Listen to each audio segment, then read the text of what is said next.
OTT ఆదరణ పెరిగిపోయిన తర్వాత దాదాపు చాలా చిత్రాలు ప్రేక్షకులను అలరించడానికి సిద్ధమవుతున్నాయి. అందులో భాగంగానే విభిన్నమైన జానర్లలో ఆడియన్స్కు మంచి ఎక్స్పీరియన్స్ ఇస్తున్నాయి. పైగా ఫ్యామిలీతో కలిసి నచ్చిన సినిమా నచ్చిన సమయంలో చూసే అవకాశం కలిగిస్తూ ఉండటం గమనార్థం. ఇక ఈ క్రమంలోనే ఇప్పుడు మరో సినిమా ప్రేక్షకులను అలరించడానికి సిద్ధమైంది. పైగా ఓటీటీలోకి రాబోతున్న ఈ సినిమాను ఇప్పుడు తెలుగులో కూడా స్ట్రీమింగ్ కి మేకర్స్ తీసుకొస్తూ ఉండటం గమనార్థం. మరి సినిమా ఏంటో ఇప్పుడు చూద్దాం. చూసే ముందు ప్లీజ్ ఒక లైక్ చేసి సబ్స్క్రైబ్ చేసుకోండి. లైక్ చేయగానే హైప్ అనే ఆప్షన్ వస్తుంది. ప్లీజ్ హైప్ చేయండి. చాలా మందికి వీడియో పుష్ అయిపోతుంది.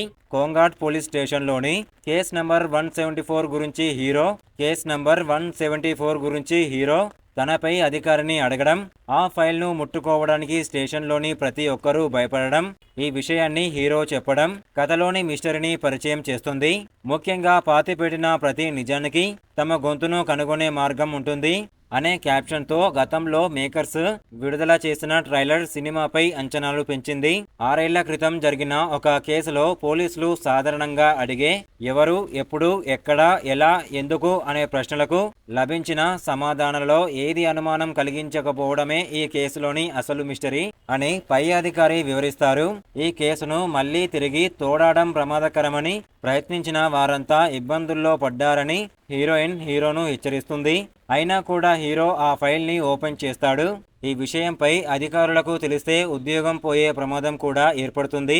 ఈ కేసులో దయ్యాలు, ఆత్మలు ఉన్నాయని కింది స్థాయి పోలీసులు బలంగా నమ్ముతుంటే పై అధికారులు మాత్రం మూఢనమ్మకాలుగా కొట్టిపారేస్తూ ఉంటారు. ఒక పంచమి రాత్రి జరిగే భయానక సంఘటనలు, వెంట్రుక వాసిలో చావు నుంచి హీరో తప్పించుకోవడం వంటి థ్రిల్లింగ్ అంశాలు ప్రేక్షకులను బాగా ఆకట్టుకున్నాయి. మొత్తం మీద ఉన్మాదం మూవీ ఒక పక్కా ఇన్వెస్టిగేషన్ క్రైమ్ థ్రిల్లర్, వెన్నులో వణుకు పుట్టించే హారర్ డ్రామాగా ఈ సినిమా ప్రేక్షకుల ముందుకు వచ్చింది. థియేటర్స్ లో మంచి విజయం అందుకున్న ఈ మూవీ ఎలాంటి విజయాన్ని అందుకుంటుందో చూడాలి. మరి మూవీ పేరు ఉన్మాదం. రివ్యూ నచ్చితే ప్లీజ్ ఒక లైక్ చేసి సబ్స్క్రైబ్ చేసుకోండి. Thank you. మన వాట్సాప్ గ్రూప్ లో జాయిన్ అవ్వండి. ఇంకా బెస్ట్ మూవీస్ వస్తాయి. డిస్క్రిప్షన్ లో లింక్ ఇచ్చాను.